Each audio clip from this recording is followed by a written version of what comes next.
and grounds are now a crime scene after a man approached a clergyman mid-sermon and stabbed him multiple times whilst it was being live streamed. We can't show you. Sydney के एक church में हुआ एक हमला।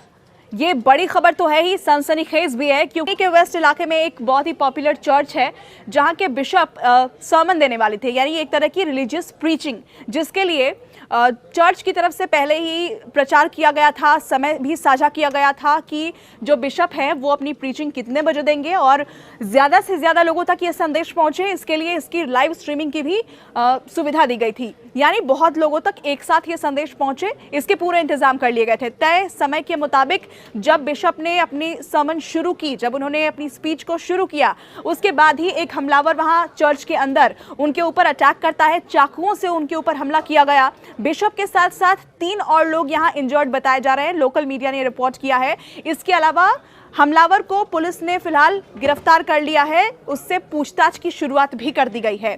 अब ये जो मामला है वो इसलिए भी सनसनीखेज है कि उसका जो अटैक है, जो सिडनी के चर्च में अटैक हुआ है, क्या इसके पीछे मंशा ये थी अटैकर की कि वो अपना संदेश ज़्यादा से ज़्यादा लोगों तक पहुंचा सके, यानी हमला वो कर रहा है पॉपुलैरिटी लेने के लिए, क्योंकि उस पूरे वीडियो की लाइव स्ट्रीमिंग हो रही है, उसमें वो शख्स दिखाई भी देगा। अगर वो पकड़ में नहीं भी आता तो भी वो बाद में पकड़ा जाता, क्योंकि वहाँ जो सर्मन चल रही थी उसकी लाइव स्ट्रीमिंग हो रही थी, यानी एक साथ कई लोग इस वीडियो को देख रहे थे, चर्च के अंदर जो कार्यक्रम चल रहा था उसे देख रहे थे।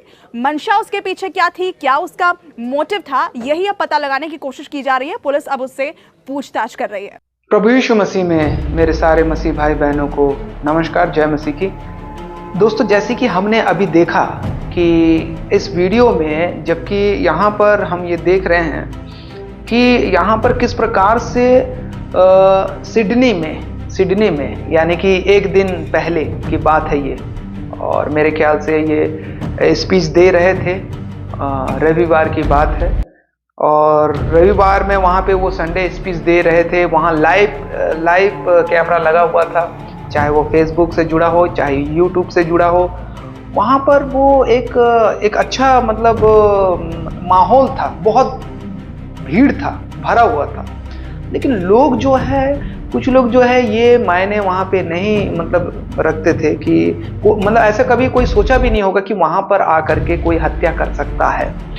और अगर वो आकर के वो चाकूबाजी किया है, या फिर वो जो बंदा है वो आकर के बिशप को जो है चाकू से मारा है, जो भी है, तो वहाँ पर, और ये तो फेमस होने के लिए तो नहीं किया है, लेकिन यहाँ पर एक बात उठता है। मैं आपको एक ऐसी ही घटना आपको मैं और बता रहा हूँ।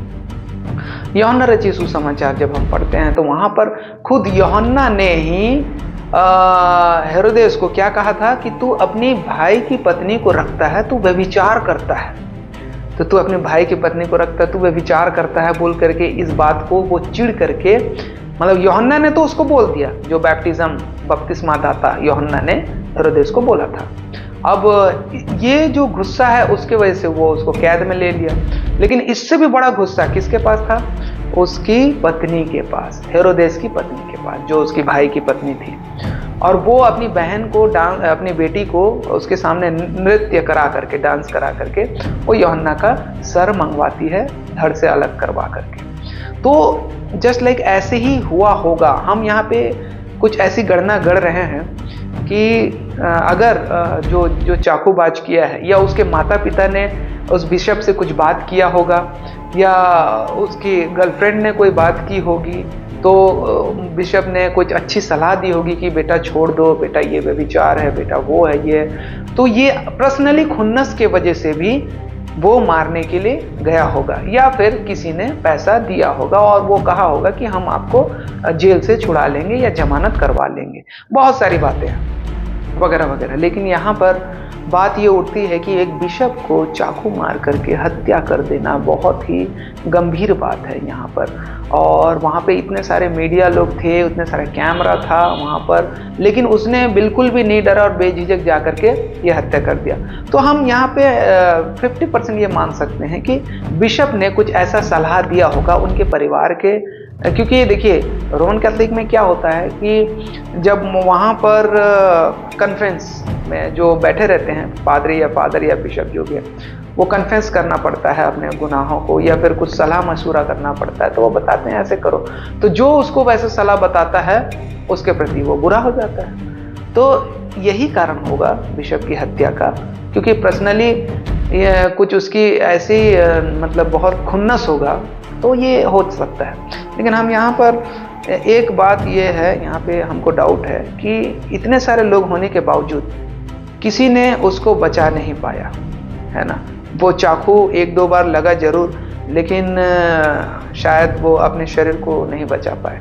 तो हम यही दुआ करते हैं कि उनकी आत्मा को ईश्वर शांति दे, परमेश्वर उन्हें परमेश्वर जो है सही मार्ग दे, उस आत्मा को जो है सही स्थान दे। तो आप लोग सभी लोग प्रार्थना करिए उनके परिवार के लिए। सिडनी का ये जो केस है, संडे का केस है, तो आज बहुत सारे लोगों को पता चल रहा है, हमें भी पता नहीं था। और यहाँ पर जो वहाँ हुआ है वो यहाँ भी हो सकता है। तो हमको विशेष करके सारे मसीह भाई बहनों और गॉस्पल सुसमाचार के लिए प्रार्थना करना है, और दुनिया में सारे जल्दी से फैल जाए और यीशु मसीह तुरंत आ जाए और उसके बाद सबका न्याय हो जाए। बस यही दुआ और यही प्रार्थना करना है, और उसके बाद हम इसी प्रकार से नए नए वीडियो के साथ आपके पास आते रहेंगे। सारे बातों के लिए हम परमेश्वर से प्रार्थना करेंगे। आप सभी लोग हमारे वीडियो को लाइक करें, शेयर करें, हमारे चैनल को सब्सक्राइब करें, और इसी प्रकार से हम नए वीडियो के साथ फिर से मिलेंगे। दोस्तों आज के लिए इतना ही। परमेश्वर आप सभी को आशीष दे। नमस्कार, गुड बाय।